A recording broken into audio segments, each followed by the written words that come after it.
northwest corner of 6th and Gladys Street.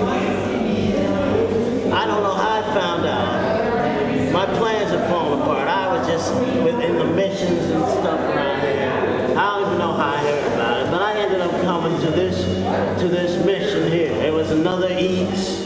I was standing in line with a lot of floppy people, dirty, tired, and you know, just castaway people. All of a sudden, as we were getting toward the door of the kitchen, there was this lady standing there. And she was a white lady with white hair and white teeth. And she was just beaming and smiling at everybody like they were a millionaire. A project is a public art exhibition and a traveling performance that records the history of the neighborhood. It builds on a project, Utopia Dystopia, that we've been doing for the last few years, which was came about to create a counter-narrative to the development narrative that was threatening to displace Skid Row and the social services that have been built for the poorest people in Los Angeles.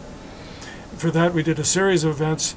We collected neighborhood assets and identified them, and eventually we had a show in a gallery in Chinatown that showed egregious public policy moments, pictures of the many initiatives and great people in Skid Row, and also highlighted some of the actions that have been right on the cusp of artistic action and political action that others in the neighborhood had done.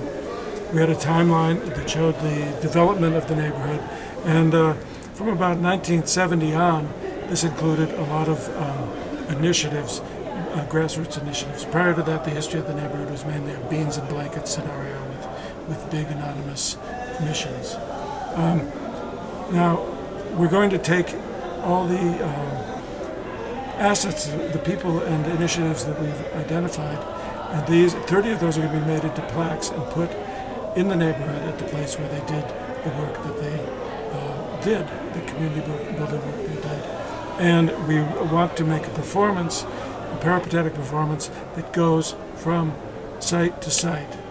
And so that the idea is that the entire community will witness this event, and they will be able, therefore, to know the history. So when someone comes and says, "Hey, what's that?" they'll be able to say, "Well, that is this person, and they did that. That's Ted Hayes. He did the Justiceville. You know, that's OG Man.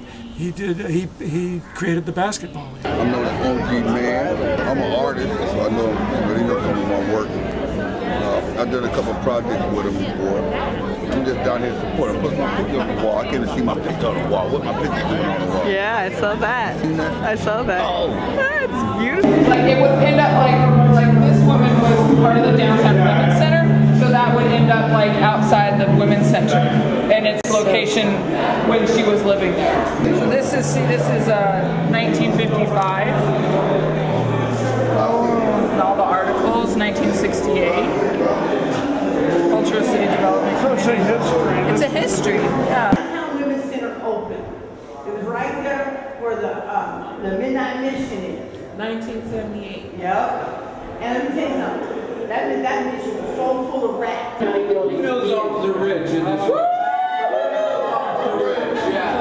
Have a nice day. For 38 years, he has been at the Department of Public Social Service, and he's been the guard there.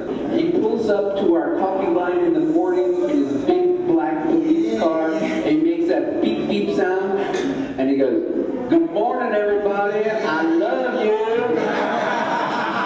You know, this person is responsible for saving so many lives in the DPSS office, because people go there and they want their check and they want to talk to a welfare worker who's behind glass, and the welfare worker is often not very nice and not very concerned about your problem. So, but Officer Rich is, and he speaks to you in a kind, solicitous way when you are screaming at that glass and the person behind the glass, and he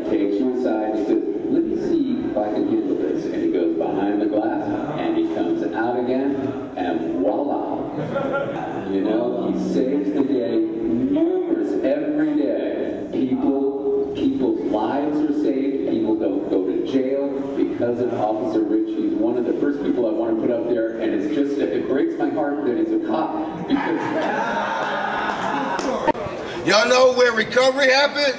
Right here! Right out here in these mean streets. Yeah, right here. See, Red was my recovery specialist, was my treatment counselor when I was in treatment at the VOA. Red has been sober for over 10 years.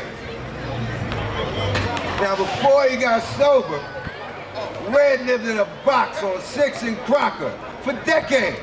He used to point it out to us as we would be going from one meeting to another meeting. See, Red and the other people in this community that made this community the world's largest recovery community, they live for recovery. They freely give back to this community what was freely given to them because their very life depends on it.